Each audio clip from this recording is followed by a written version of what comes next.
Quem nunca sentiu aquele frio na barriga antes de fazer uma audiência, antes de realizar um atendimento com um cliente? Aquele frio na barriga, você começa a ficar nervoso, às vezes isso já começa no dia anterior, você não dorme direito, acorda preocupado, muitas vezes sente até aquela dorzinha de barriga. Quando vai chegando próximo ao momento do atendimento, da audiência, daquele ato que você vai praticar, você começa a sentir os sintomas aumentando. O coração bate mais forte, a respiração fica rápida, fica acelerada, você começa a ficar mais nervoso, as mãos suam, ficam geladas, o rosto fica pálido, o medo começa a crescer. Você acha que está sentindo algum problema, que está passando mal, que há alguma outra coisa além da sua ansiedade. Isso faz com que os sintomas se agravem. Se você já passou por isso em alguma situação na sua advocacia, na sua prática jurídica, fique tranquilo que isso é perfeitamente normal. É normal que nós, seres humanos, passemos por momentos de ansiedade, principalmente quando nós estamos começando algo novo, iniciando uma nova profissão, ou quando nós temos uma dificuldade na prática de determinado ato. Mas tem como resolver isso. E é sobre isso que nós vamos falar nesse vídeo. Meu nome é Thiago Bessa e eu criei esse canal para falar sobre um estudo prático do direito. A verdade é que nós terminamos por estudar muita teoria nos nossos 5 anos, 6 anos, às vezes mais, de faculdade. E quando nós passamos a exercer a nossa profissão na prática, nós percebemos que muitos detalhes, muitos macetes, muitas realidades diferentes dentro da prática jurídica não nos foram mostradas na faculdade. Isso gera uma insegurança, uma falta de confiança para exercer a profissão. Se você teve a oportunidade de estagiar na área, talvez você já tenha aprendido algumas das manhas da prática jurídica que você vai precisar no dia a dia. Se você teve a oportunidade de estagiar em um órgão público e vai posteriormente exercer um cargo público, talvez você já saiba como funciona ali dentro. Mas se você não teve essa experiência, é provável que você se sinta ainda mais inseguro para iniciar na sua prática jurídica. No meu caso, por exemplo, eu tive experiências práticas jurídicas como estagiário em órgãos públicos, na maioria em gabinetes de juízes. Isso me ensinou bastante sobre o processo na visão do juiz. Mas ao me formar, eu decidi começar a advogar e eu percebi que existiam diversos cenários que eu não tive contato na faculdade. Então, eu comecei a tentar resolver aquilo, busquei por conhecimento. Na época, eu não conseguia encontrar muitos professores, muitos livros que ensinassem de fato o dia a dia do direito. Eu terminei testando para aprender, conversando com colegas, passando por dificuldades e assim fui aprendendo.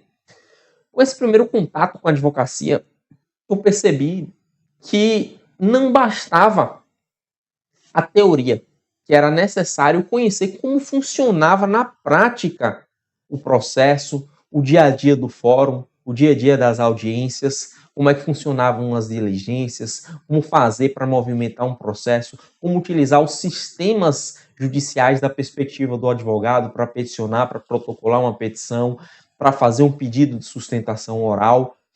E aos poucos eu fui aprendendo isso no dia a dia. Eu percebi também a necessidade da interdisciplinariedade no direito, principalmente se você for advogar. Você precisa entender de gestão do seu negócio, de gestão financeira, de gestão de pessoas, você precisa entender sobre clientes, sobre marketing, sobre atendimento e sobre a psicologia e a neurociência que envolvem o comportamento humano. Eu percebi que o direito, no final das contas, na prática, no dia a dia, na realidade, é muito mais sobre pessoas do que sobre leis. A partir disso, eu fui desenvolvendo a minha paixão fora do direito pela neurociência. Realizei uma pós-graduação em neurociência e comecei a estudar o comportamento humano, o funcionamento do cérebro humano e como isso poderia ser aplicado na prática jurídica. Essa foi, inclusive, a tese, né, o trabalho, a aplicação do meu TCC na pós-graduação em neurociência, ou seja, como trazer uma aplicação prática da neurociência para o dia a dia da prática jurídica. A partir disso, me surgiu a ideia de compartilhar esse estudo prático do direito, de compartilhar essa vivência prática, porque eu não tive, quando me formei, essa oportunidade de encontrar alguém que compartilhasse, que mostrasse o que é que precisava ser feito.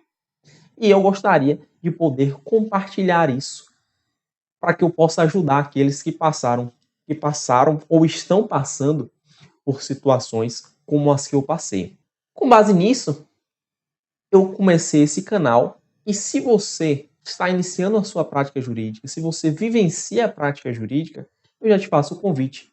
Nos acompanhe e venha compartilhar conosco o estudo da prática jurídica.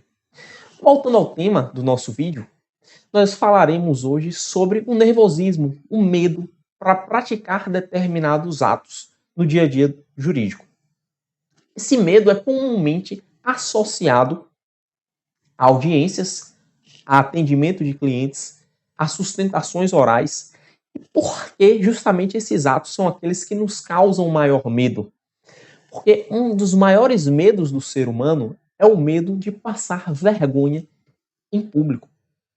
As principais causas de situações psicológicas, como por exemplo a agorafobia, são o medo da morte e o medo da vergonha.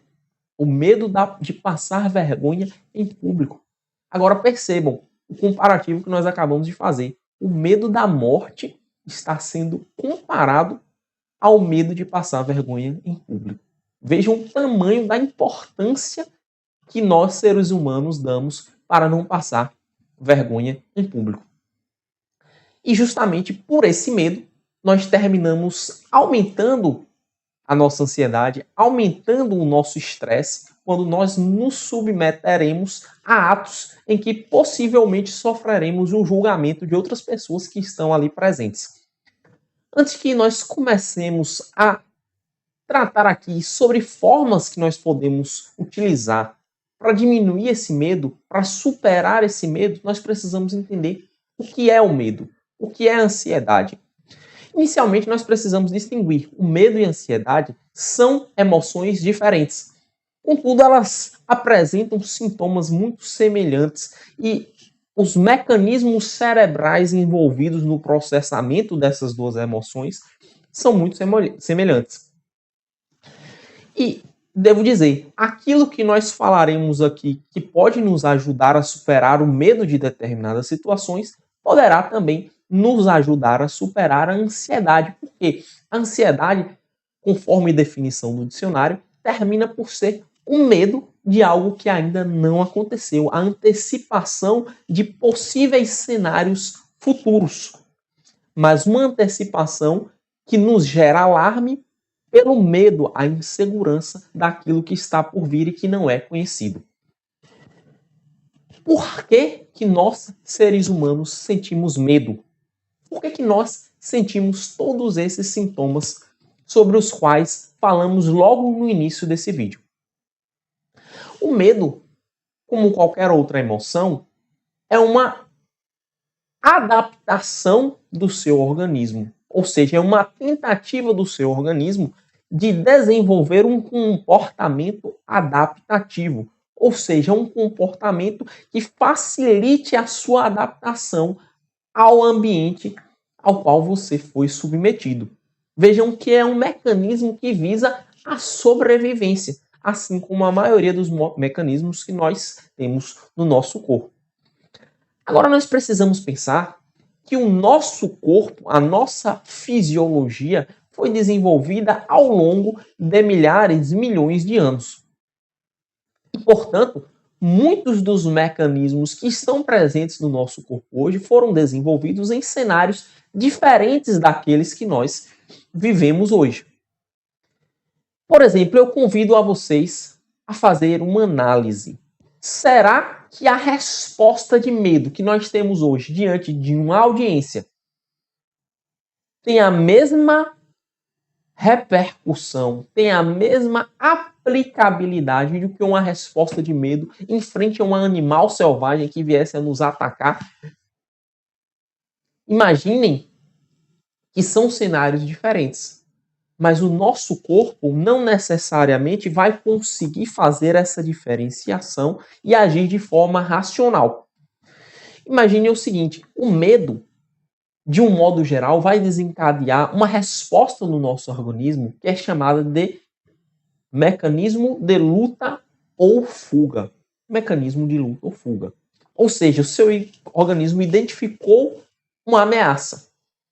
E a partir daquela ameaça, da identificação daquela ameaça, seu organismo se posicionou para apresentar um comportamento adaptativo. Qual seria o comportamento mais adaptativo frente a uma ameaça, como, por exemplo, um animal selvagem tentando nos atacar? Ora, lutar ou fugir. O comportamento mais adaptativo que facilitaria a sobrevivência daquele ser humano seria lutar e ganhar a luta ou fugir. Então, o nosso mecanismo de luta ou fuga em resposta ao medo é uma tentativa do nosso organismo de melhorar nossas chances de sobrevivência frente a situações para as quais nós não estamos preparados para lidar racionalmente. Veja que a ansiedade, o medo do desconhecido, faz total sentido quando nós percebemos que aquilo que nós não conhecemos, nós não teremos a possibilidade de racionalizar sobre qual a melhor ação, a melhor atitude a tomar. Justamente por conta disso, o medo, a insegurança sobre algo que nós não conhecemos gera muitas vezes o acionamento de um mecanismo de luta ou fuga. Ou seja, aquilo é desconhecido, você amplia seu estresse e você começa a desenvolver reações no seu organismo. Agora imaginemos, o ser humano na selva se depara com um jacaré.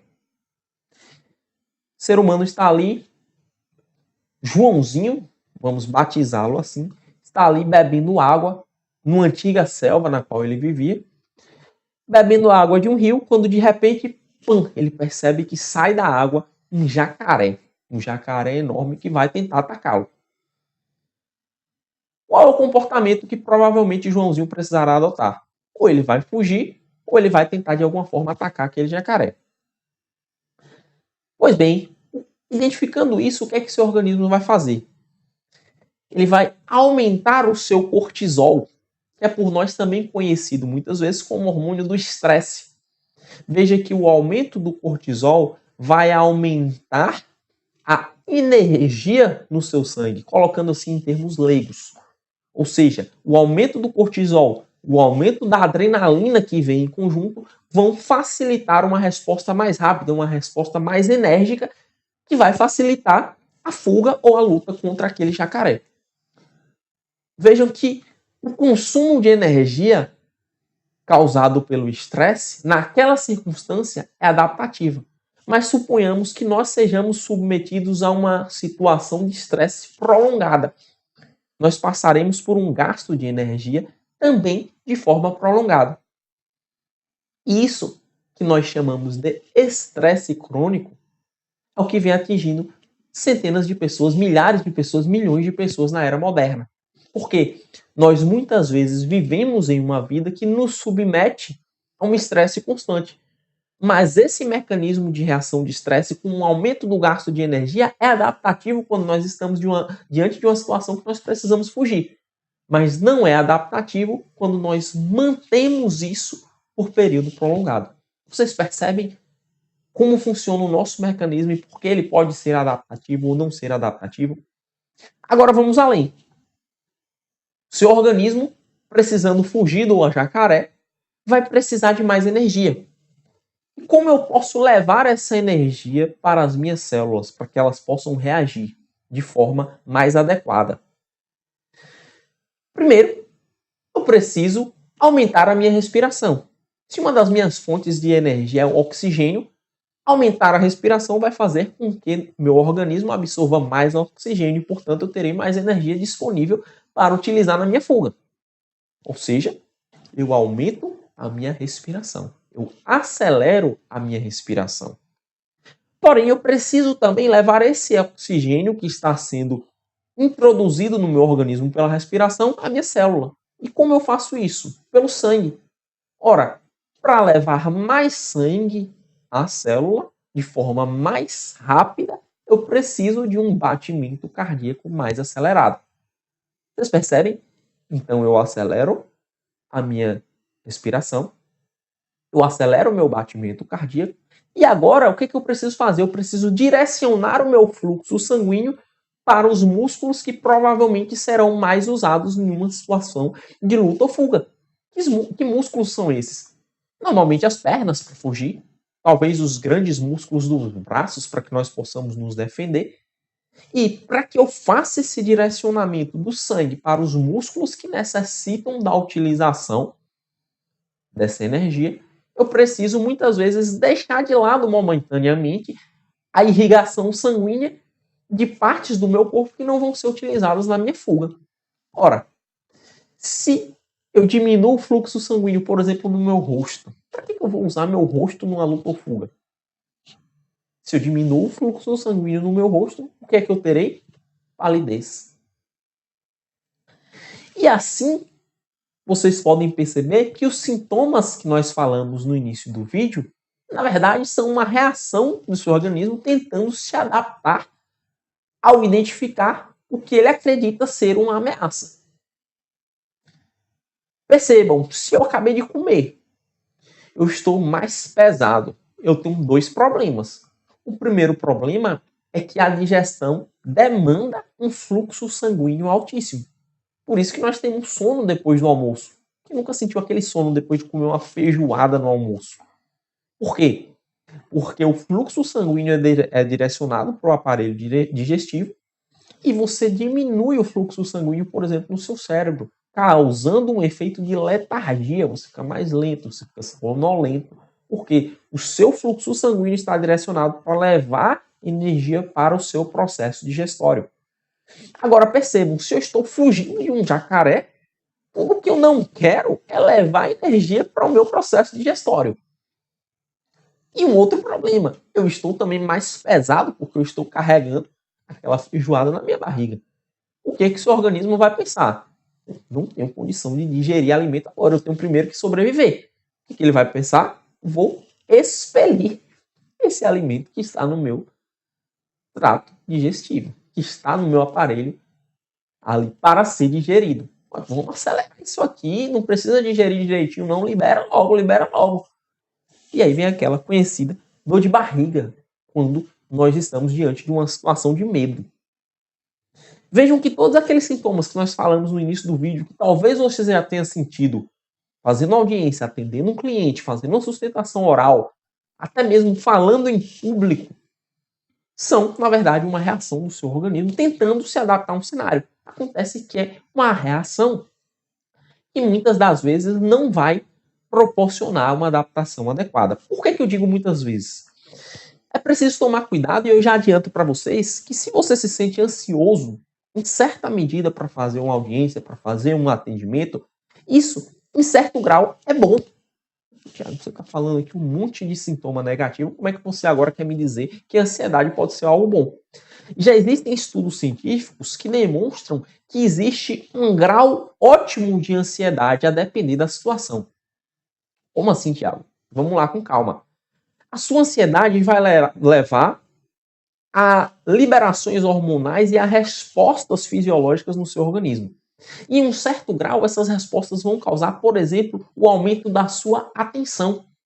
Então foram feitos testes em que, por exemplo, uma pessoa muito despreocupada fazia uma prova e uma pessoa com um certo grau de preocupação fazia a mesma prova e uma pessoa com um grau exagerado de preocupação fazia aquela prova.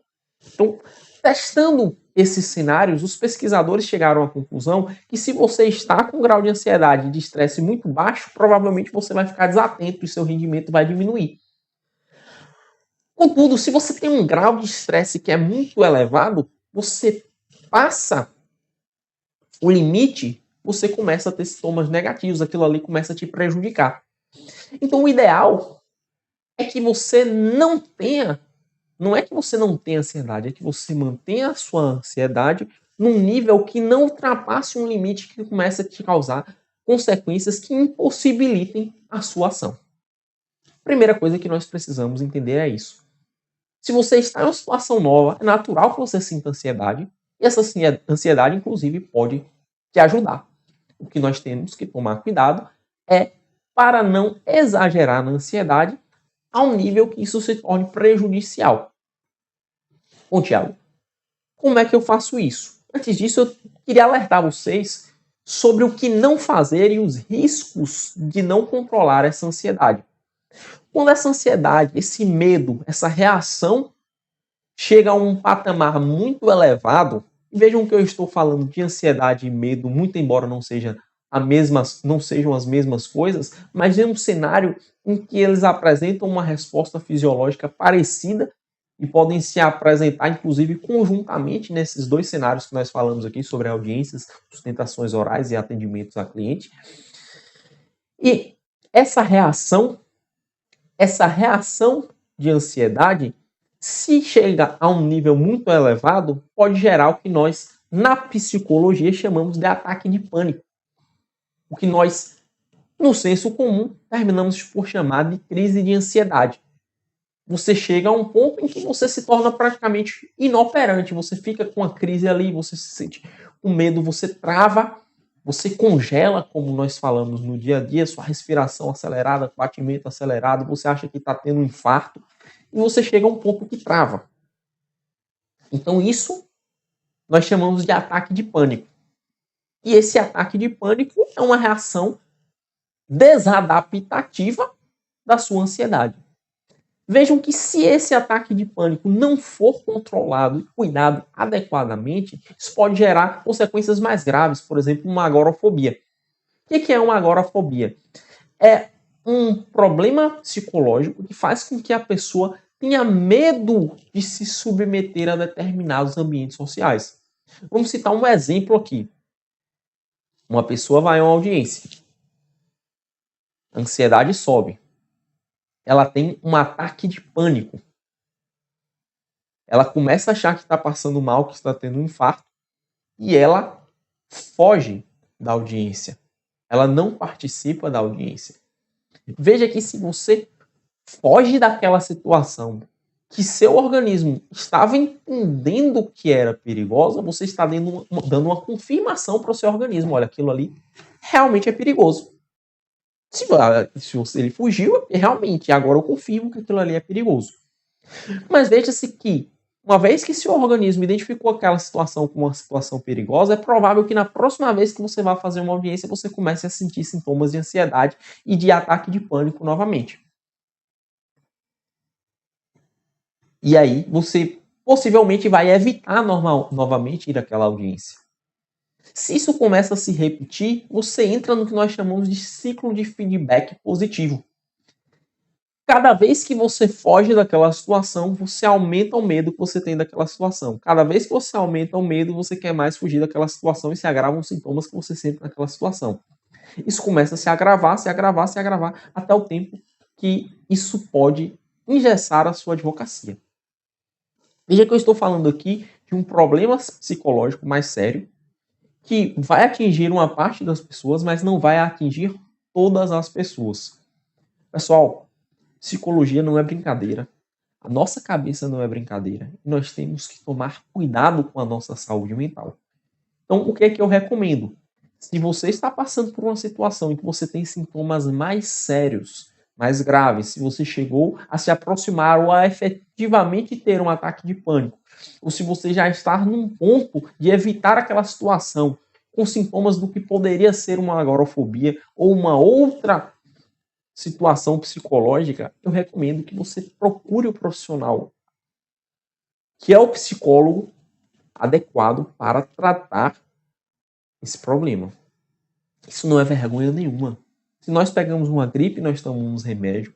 Se nós passamos por situações difíceis no dia a dia, nós também precisamos passar pelo profissional adequado para nos tratar. Como se eu tivesse uma queimadura, como se eu tivesse uma ferida, como se eu tivesse qualquer outra doença e iria procurar o profissional adequado.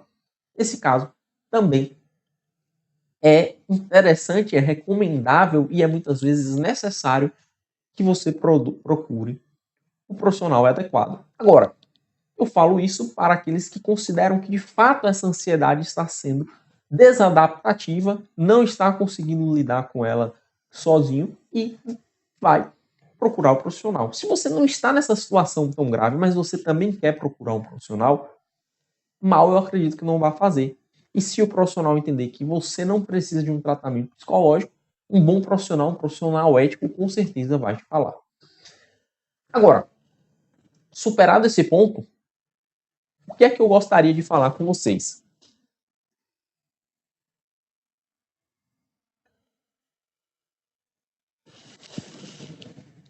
Superado esse ponto, o que é que eu gostaria de falar com vocês? Eu gostaria de dar para vocês algumas dicas do que não fazer contra a sua ansiedade nessas situações de medo. E depois eu vou falar para vocês o que é interessante que vocês façam.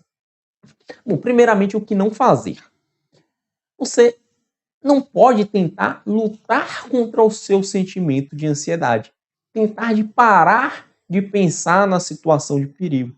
Tentar forçar o pensamento para fora da sua cabeça. Por que, Tiago, que eu não posso fazer isso? Porque você provavelmente vai cair em um efeito que ficou popularmente conhecido como efeito do urso polar, que é também chamada de teoria do processo irônico. O que é isso, Tiago? Um pesquisador fez uma pesquisa com diversas pessoas em que ele colocava as pessoas numa sala e pedia que elas, por 5 minutos, não pensassem em um urso polar. E que cada vez que elas não conseguissem cumprir essa exigência, que elas pensassem em um urso polar, elas tocassem uma campainha. Uma campainha. As pessoas passaram por 5 minutos tentando não pensar em um urso polar e cada vez que elas pensavam em um urso polar, elas tocavam uma campainha. Depois disso, o pesquisador repetiu o teste e pediu que as pessoas pensassem em um urso polar.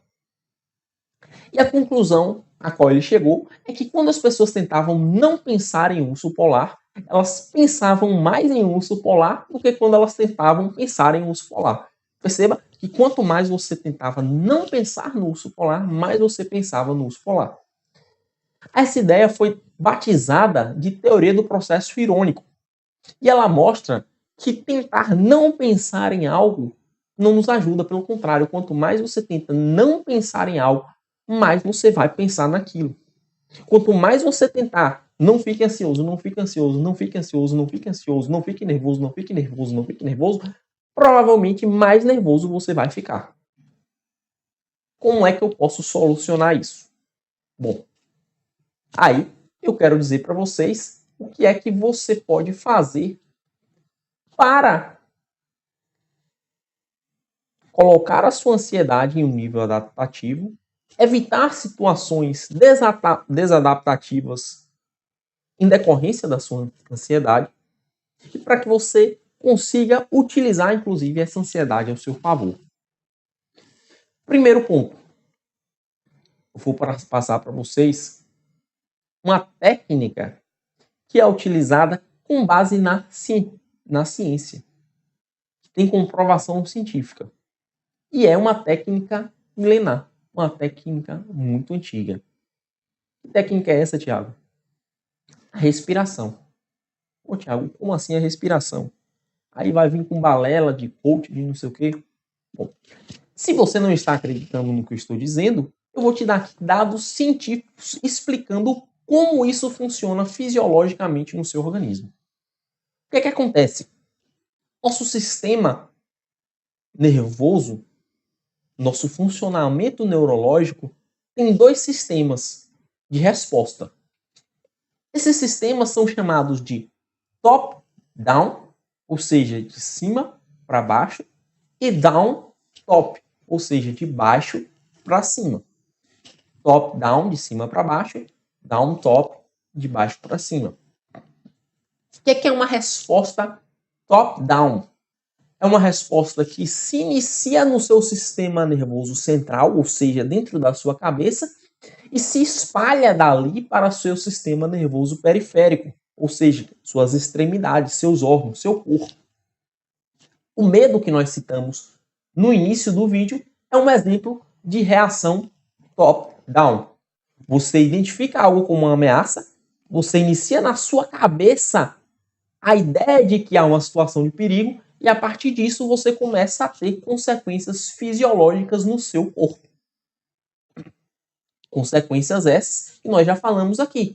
Aumenta o batimento cardíaco, aumenta a respiração, você sua, você fica pálido, você tem dor de barriga. Então, isso é um mecanismo que se inicia no seu cérebro e depois vai para o seu corpo. Acontece que as respostas do nosso organismo também funcionam no caminho inverso, chamado de down-top.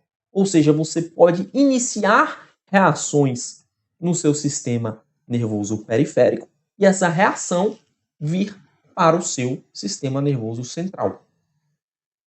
Veja, se eu toco em algo quente, aquela terminação nervosa que está na minha mão, com células receptoras, vocês não precisam decorar esses nomes, mas essas sensações que você percebe, que você sente através da sua mão, serão transportadas por axônios, que são nervos, até o seu sistema nervoso central, e ali você vai processar esse sentimento de dor.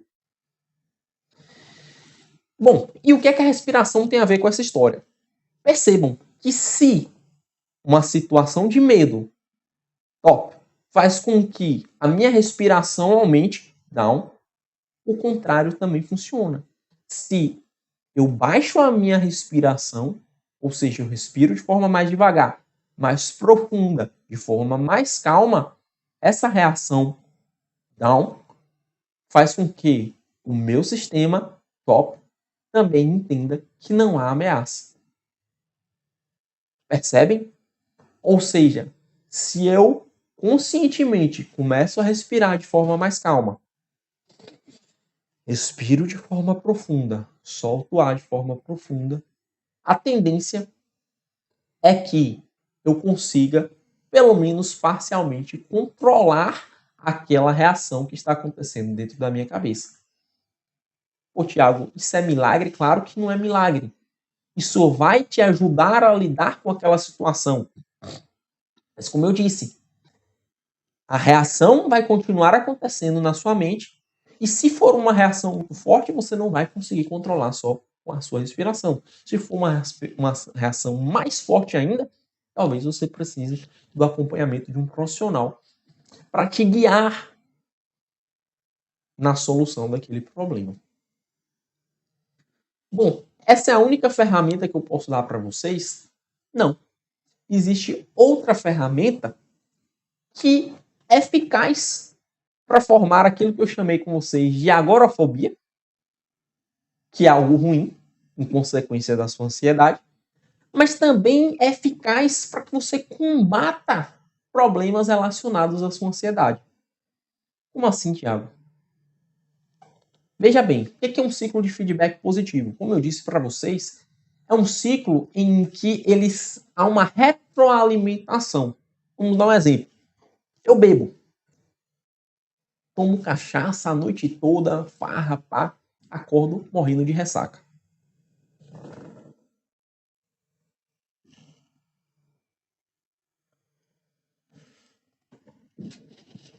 No outro dia pela manhã, eu resolvo tomar uma nova dose e eu descubro que a ressaca diminuiu quando eu bebi novamente. Veja, eu descobri que a bebida é cura para ressaca de outra bebida. Obviamente, isso é uma cura temporária, porque você vai estar disfarçando os sintomas. Então, o que é que vai acontecer? Você vai beber novamente, quando você parar de beber, a ressaca vai voltar mais forte. E aí, o que é que você vai fazer? Beber novamente. Então, você entra em um ciclo de feedback positivo em que você vai terminar tendo consequências negativas para o seu corpo, talvez se viciando naquela substância e trazendo consequências negativas provenientes do alcoolismo. Tudo em decorrência de um ciclo de feedback positivo. Agora veja que esse ciclo de feedback positivo também pode se aplicar a situações boas. Como assim? Cada pequena audiência que eu ganho, a cada pequena audiência que eu me comporto de forma adequada, a cada pequena audiência em que eu obtenho sucesso, na próxima audiência eu vou ter menos medo, menos ansiedade e eu vou me sentir mais confiante para praticar aquele ato. Você passa a conhecer, não é mais algo desconhecido, você está fazendo algo conhecido, você se sente mais capaz de fazer aquilo e provavelmente o seu medo e a sua ansiedade vão diminuir. Sobre esse assunto, eu preciso deixar claro para vocês uma coisa. Nem todas as audiências vão ser ganhas. Nem todas as sustentações orais vão nos gerar um resultado positivo. Nem todos os atendimentos vão terminar com um contrato fechado. Então você não pode atrelar o seu desempenho em um ato da prática jurídica ao resultado.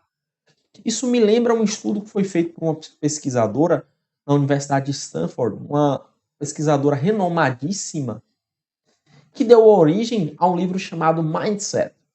É um termo que foi um pouco banalizado aqui no Brasil pela utilização sem os devidos critérios, mas o livro Mindset da Carol Dweck é um livro sério feito por uma psicóloga estudiosa, pesquisadora em uma universidade renomada, e ela traz alguns pontos interessantes. Um deles é nos mostrar que quando você tem uma mentalidade que tende a mensurar o esforço e não o resultado, você tende a ser muito mais bem-sucedido do que você seria caso você estivesse preso ao resultado. Ou seja, aquelas pessoas que acham que eu nasço com talento ou não nasço com talento, tendem a, mesmo que tenham talento, ser menos bem-sucedidas do que aquelas que acreditam que com o esforço é possível melhorar, é possível aprender, é possível se desenvolver e é possível alcançar resultados melhores no futuro. Eu digo a vocês, não achem que a sua primeira audiência vai mostrar se você é bom ou não. Você vai aprender e você vai melhorar ao longo da sua jornada. Segundo ponto, não mensurem a sua qualidade como profissional com base em ganhar ou não aquele processo, porque isso envolve uma série de fatores.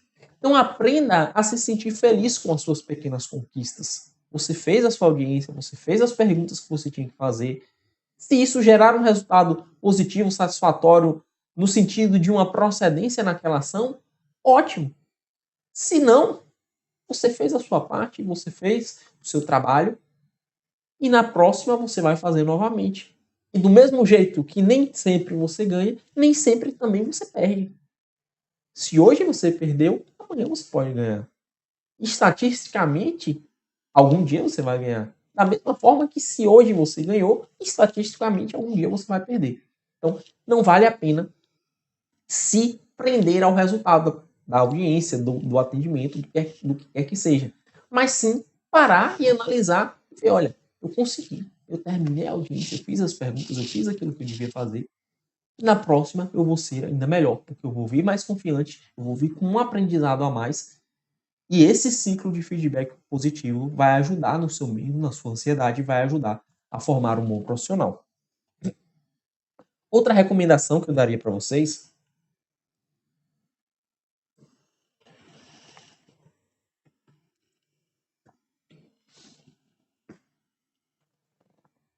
é que preparo sempre vai contribuir para a diminuição da sua ansiedade, a diminuição da sua insegurança. Pessoal, eu disse para vocês, não adianta você gritar contra a sua ansiedade. Muitas vezes falar palavras positivas na frente do espelho podem até ter um efeito positivo imediatista, mas no médio e longo prazo não vai resolver o problema. Ou seja, o que é que eu estou dizendo para você? Que não adianta você chegar para você mesmo e dizer, não, eu vou chegar lá na audiência e vou arrasar, vou ser top, vou ganhar tudo, se você não sabe o que você está fazendo, se você não estudou, se você não preparou, não se preparou. Não adianta tentar mentir para si mesmo, não adianta tentar enganar a si mesmo. Então, o que é que você precisa fazer? Efetivamente se preparar. Porque o seu corpo vai saber que você se preparou e ele vai entender que você está pronto para aquela situação. É claro que existem exceções.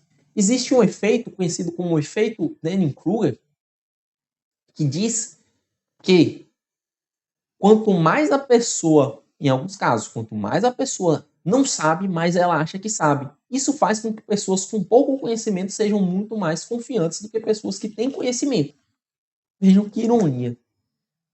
Se vocês quiserem, podem dar uma pesquisada sobre esse efeito que é muitas vezes comentado, mas o que eu tenho para dizer para vocês é: essa confiança é uma confiança falsa, baseada num efeito como esse.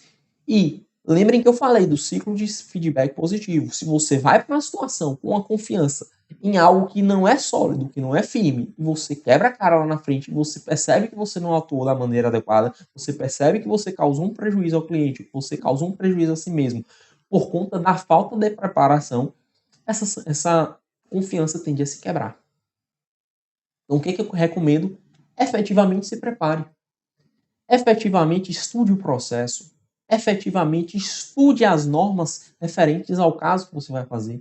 Efetivamente faça a análise das provas que você vai precisar produzir. Procure se antecipar, estudar o máximo que você pode, porque por mais que você se sinta ansioso, quanto mais preparado, quanto mais ferramentas você tiver, mais no longo prazo você vai se tornar um profissional confiante. E justamente por isso eu mais uma vez convido a vocês que participem conosco desse estudo sobre a prática do direito, para que você possa, eu espero que conosco consiga encontrar muitas ferramentas que possam te ajudar a estar de fato preparado para a sua atuação no dia a dia. Você encontrará aqui no canal vídeos sobre como programar sua audiência, como fazer o roteiro da sua atuação na audiência, como fazer o seu roteiro de atendimento, qual método utilizar para atender um cliente, qual método utilizar para fazer uma sustentação oral. E sabendo o que você vai fazer, com certeza você vai se sentir muito mais confiante e preparado e de fato vai estar mais preparado. Não porque você está enganando a si mesmo contando uma mentira, mas porque de fato você se preparou, você tem o conhecimento e você vai confiar naquele conhecimento que você adquiriu. Quando você testar esse conhecimento e ver que funciona, aí você vai se tornar ainda mais confiante. Então, resumindo, não tentem lutar contra a ansiedade. E lembrem-se, inclusive, que a ansiedade, em certo grau, pode ser boa para você. Segundo, se você está sentindo os sintomas de um mecanismo de luta ou fuga, tente controlar sua respiração.